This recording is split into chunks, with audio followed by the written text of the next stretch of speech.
Hello and welcome. I'm Sunny Chi, and here's what happened this week.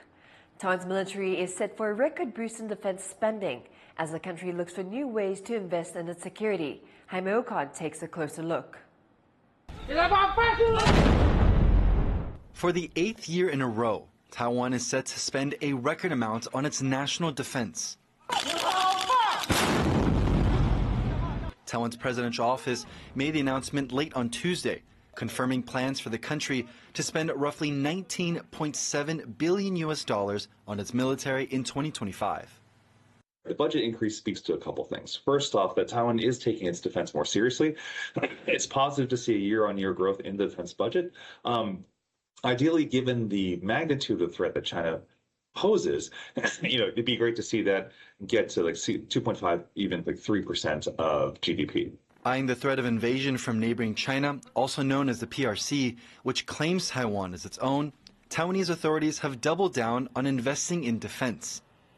Taiwan's military budget has continued to rise from $9.7 billion in 2016 to now a possible $20 billion. The budget would help fund new training programs for military personnel, maintenance for advanced systems bought from the U.S., and development of new domestically made weapons. But many analysts say that all of this is still not enough. Taiwan should be aiming for 4, 5, even 6% of GDP. You can look at countries like Israel, South Korea, and others that face existential threats and what they spend on defense, and Taiwan's just not there. PRC pressure is going to increase over the next 4 years, and all of that takes resources to address. Everything from fuel to maintenance on airframes, and that takes money. China's military modernization has allowed it to increase its presence in the region, sending fighter jets and warships around Taiwan on a daily basis. While the new funding is aimed at defending against an invasion, some analysts say Taiwan needs to evolve its defense strategy as well, considering other threats like a blockade.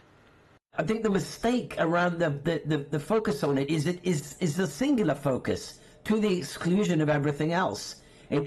Sure, the kinetic D-Day style attack is a very serious challenge, both for Taiwan as well as for American, Japanese, and other military planners as we think about it. But it is not the only challenge.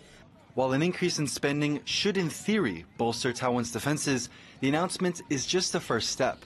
The budget still needs approval from the opposition-led legislature, and then faces the question of how that money will be spent to make sure every dollar goes to where it's needed the most. Andy Shui and Jaime Ocon for TaiwanPlus. U.S. Vice President Kamala Harris has picked Minnesota Governor Tim Walz as her running mate for a bid for the White House in November. Appearing together at a rally for the first time in Pennsylvania, the duo is kicking off a 5-day tour through battleground states. Joyce Tseng reports.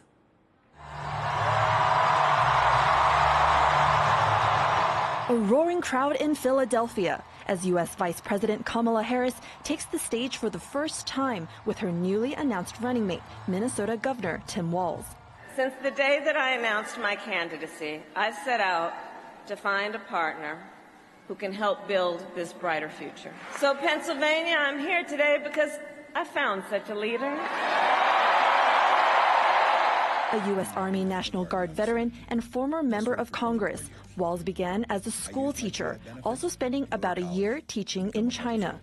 When he turned to politics, he became known for winning over rural white voters, a demographic that over the years has leaned towards Republican candidate Donald Trump. Now, Walz is coming into his VP nomination swinging, restating a view that his Republican rivals are, simply put, odd. I just have to say it. You know it, you feel it. These guys are creepy and, yes, just weird as hell. And make no mistake, violent crime was up under Donald Trump. That's not even counting the crimes he committed. Even before Walz was shortlisted as a VP pick, the Minnesota governor was branding Trump and Republican VP candidate J.D. Vance as, quote, weird, a tagline that went viral on social media. The message added on to Harris's early campaigning momentum, having raked in a record-breaking over $300 million just in July, since being catapulted to the top of the Democratic ticket after President Joe Biden ended his re-election campaign. Meanwhile, also in Philadelphia, Vance is extending his jabs at Harris to Walz, calling them both dangerously liberal. He is the double-down choice for failed leadership. And again, Kamala Harris selected him. I don't know why, but I think it's because she's fundamentally a radical herself and she wanted a partner in crime. Both Vance and Walz said they're willing to debate one another, an event still up in the air for their presidential candidates after Trump pulled out of a scheduled September debate on ABC, a major U.S. network, saying he'd only face Harris in a debate hosted by Fox News, a conservative-leaning channel. With time ticking in an unprecedented election season, stakes are high for both parties. In these final 90 days, I think both sides have to be worried about everything. There is no way that over the course of the last month, we would have expected what we have seen. We wouldn't have expected a debate performance like Joe Biden had. We wouldn't have expected an assassination attempt. We wouldn't have expected a sitting president to decide that he's not seeking re-election. And we wouldn't have expected J.D. Vance to emerge initially as so compelling a figure in politics and fall so quickly. So I would be very, very nervous on both sides of the aisle. There's no telling what can happen. With 90 days to go, the new Democratic ticket, Harris and Walz, will be making their way through critical swing states, including Wisconsin, Arizona, and Nevada, while the Republican competition works to do the same as the race for the White House heats up. Dolphine Chen and Joyce Sun for TaiwanPlus. With the U.S. election less than 100 days away, a new survey looks at how Taiwanese people view the candidates. Political scientist Lev Nachman is one of the authors of the poll by the U.S.-based Brookings Institution. Rick Lauer spoke to him about their findings. So you've been doing some research about the upcoming U.S. elections, Democrats versus Republicans. Who does Taiwan prefer? So in 2020, there was a narrative that really sort of dominated the foreign policy world that came from this YouGov poll that was conducted that showed that Taiwan was one of the only places in the world that preferred Trump and a Republican administration to Biden and a Democratic administration.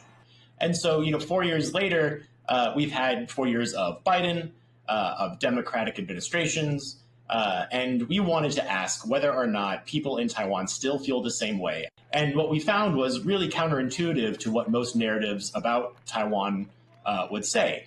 Rather than seeing overt support for Trump and Republicans, we actually find more support for Biden and Democrats across all sorts of questions and categories.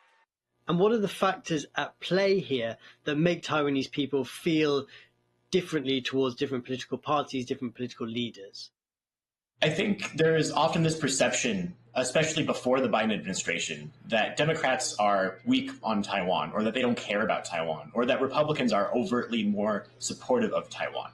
Now, of course, if you look at American voting records, you see that to be empirically not true, that Democrats and Republicans vote unanimously across partisan lines in support of Taiwan.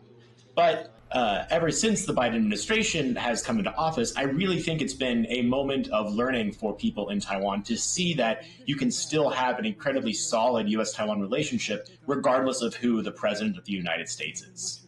And whether it's been, say, Nancy Pelosi's visit to Taiwan or the sheer number of bills in support of Taiwan that have passed under the Biden administration, I think this combined with the increasing number of skepticism towards Trump, especially given his recent comments on how Taiwan ought to be paying the United States more for protection.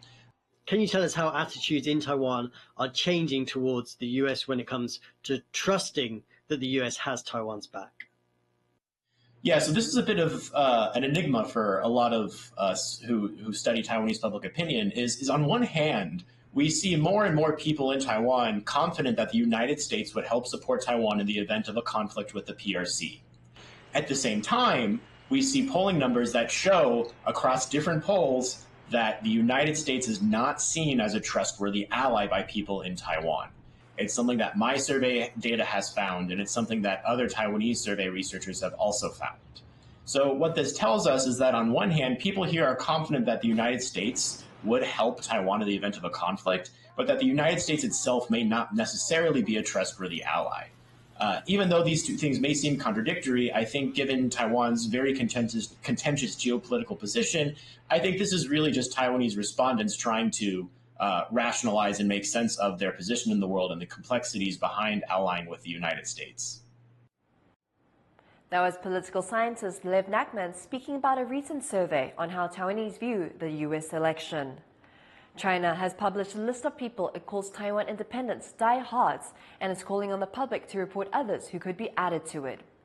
A news section on a Chinese government agency's website names 10 people, including members of Taiwan's government. Vice President Bi Khim-hsiao and Defense Minister Wellington Gu are on there. They have already been sanctioned by Beijing for supposed separatist activities.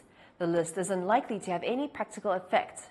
It's seen by analysts in Taiwan as an intimidation tactic, as China tries to pressure the country to accept its claims of sovereignty over it. A Taiwanese fisher has returned home to the Jinmen Islands after being held for 4 months in China. The fisher was picked up by the Chinese Coast Guard in March. The man, surnamed Hu, and another fisher had strayed off course in their boat after setting sail from Jinmen, which lies just a few kilometers from the Chinese coast. The other man was released immediately, but Chinese authorities suspected Hu of being a member of Taiwan's military and refused to allow him to return home. But after months of negotiations, he was finally reunited with his family. They traveled together with Jinmen's lawmaker Chen Yuzhen to bring him home from the Chinese city of Xiamen.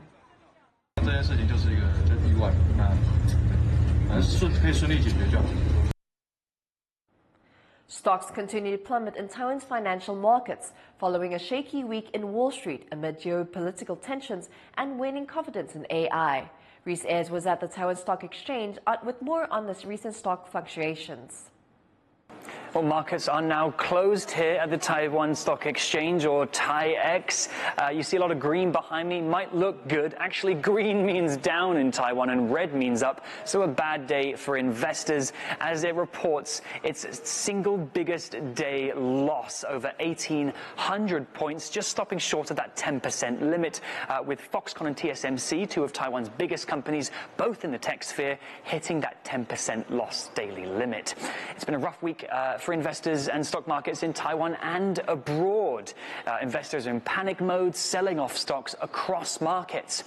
The Taiwan Stock Exchange is particularly sensitive to movements in the tech sphere and to what happens in US markets. Now, a falling confidence in tech as people begin to question the profitability of AI, and we see US tech prices falling. That all has an impact on the Taiwanese market, as Taiwan is the producer of the world's most powerful semiconductors and chips. And when tech prices fall in Taiwan, the whole market. There's global instability. We're seeing increasing tensions in the Middle East. We're seeing an ongoing conflict in Ukraine, political instability, the upcoming elections in the US, all of this contributing to fears in the global market. Now, Taiwan's market saw the biggest drop-off in Asia, but other markets, including Japan and India, also being affected. But as Taiwan's best-performing market so far this year, there are hopes that the Taiwanese market could rebound relatively quickly, though how the US market opens today could dictate things in the coming weeks. Joseph Wu, John Su, and Reese Ayres in Taipei for TaiwanPlus. Consumer prices climbed 2.52% in July, a 5-month high. The consumer price index increased after Typhoon Gaimi caused almost $70 million in agricultural damage. Produce prices are likely to remain high until September, with government agencies saying certain vegetables will be in short supply. Thank you for watching Here's What Happened. You can visit the TaiwanPlus website or our social media for more stories from Taiwan and around the world. Finally, check out these F-16 fighter jets performing in Chiayi. I'm Sani Chi. Take care and see you next week.